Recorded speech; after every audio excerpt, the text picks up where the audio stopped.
Chris, if Eduardo Nunez had fallen down one time too many and could not get up again, were you lobbying or being asked to play position?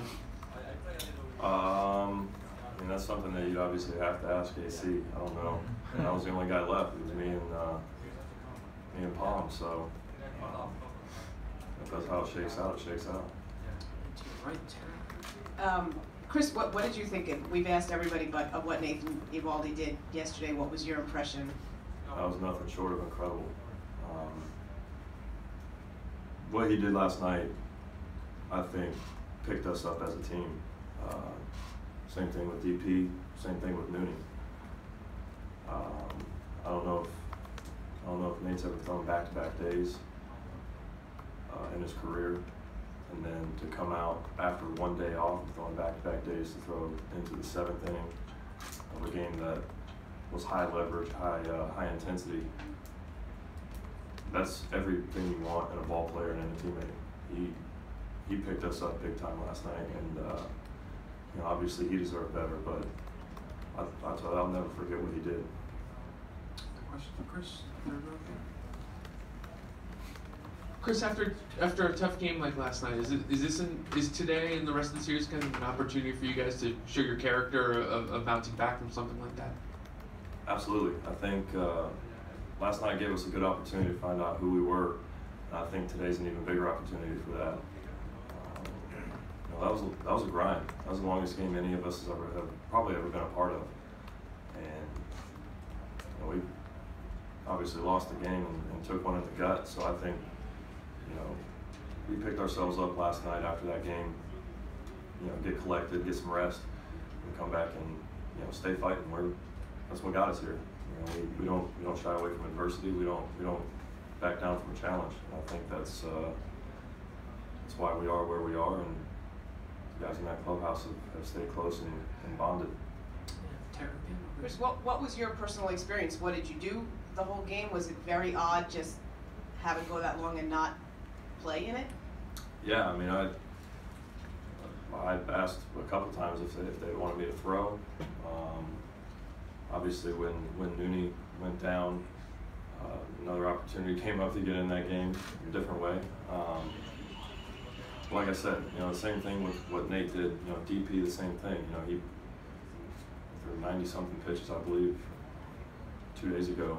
He put himself on the line for us, and Nooney just gutted up. You know, I mean, that's, like I said, that's just the character of this team. That's what's got us here, is grinding and putting it on the line for everybody in the clubhouse. Hey Chris, heading into what may be your final start of the season, how do you feel physically, and how's the progression been coming along at this point for you in the postseason?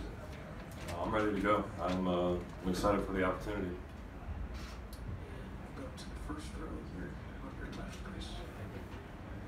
Chris, of the World Series team, today Major League Baseball will announce the Reliever of the Year award. Your comment for Edwin Diaz, I think, is a line for the American League trophy, no? Your comment for Edwin Diaz, Marina Sky. Yeah, he was amazing. We obviously saw him a couple times, and he was out there a lot.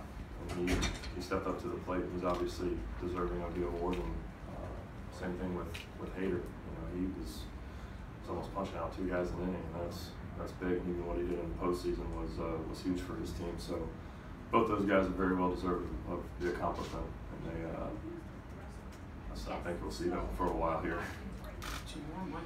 Chris, 2 quick ones. Have you ever done what Nathan Eovaldi did last night in terms of, you know, pitching 3 times in 4 days, high leverage, at any level of baseball?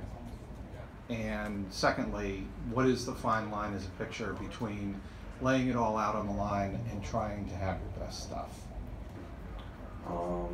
I think the second part of that is, you know, you got to do what your team needs you to do, and you're not really worried about stuff as much as you're worried about just getting the job done. It doesn't really matter what stuff you have on a different day. If you grind through an outing and do the job that your team needs you to do, that's the most important part. The first part of the question, I don't know if there's anybody that's ever done what he's done.